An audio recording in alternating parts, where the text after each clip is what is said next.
CS8075. Subject name Data Warehousing and Data Mining.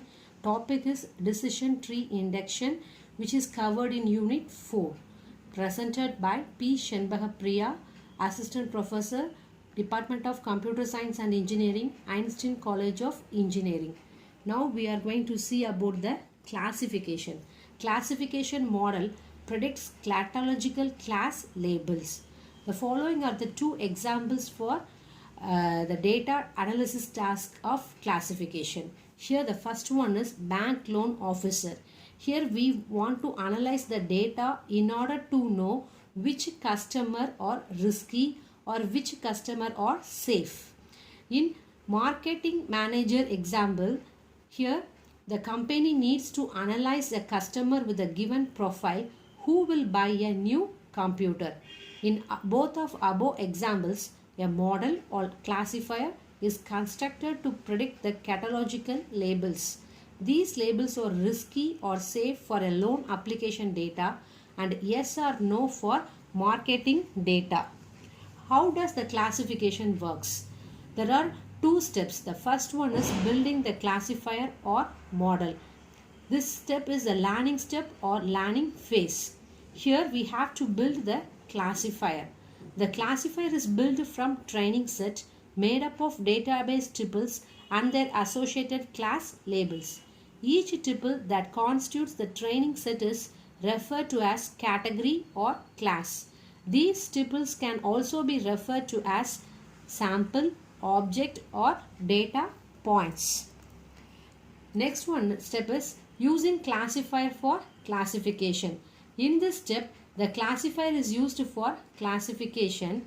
Here the data is used to estimate the accuracy of classification rules. The classification rules can be applied to the new data tuples if the accuracy is considered acceptable.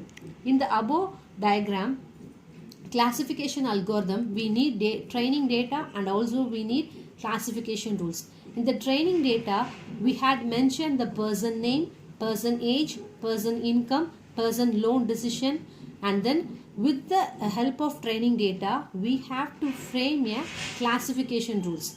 If the person age is youth, then loan decision is risky.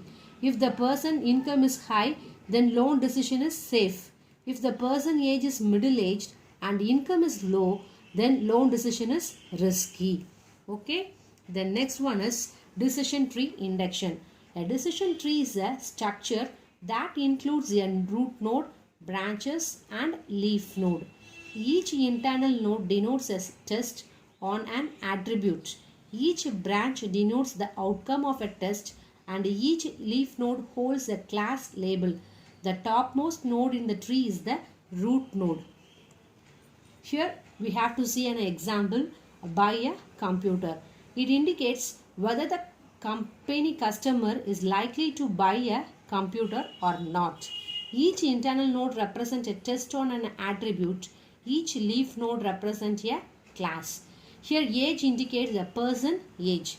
If a person age is young, then the person may be a student. A student may like to buy or may not like to buy a computer. It only denotes as an yes or no.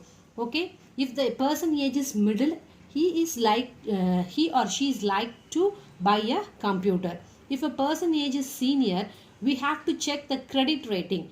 If his or her credit rating is fair or excellent, only we have to analyze that the person is buy a computer or not. Here, if suppose the credit rating is fair, the person does not like to buy a computer. If the person credit rating is excellent, he or she likes to buy a computer. Okay. Next, benefit of decision tree. The first one is it does not require any domain knowledge. It is easy to comprehend. And also, learning and classification steps of decision tree are simple and fast.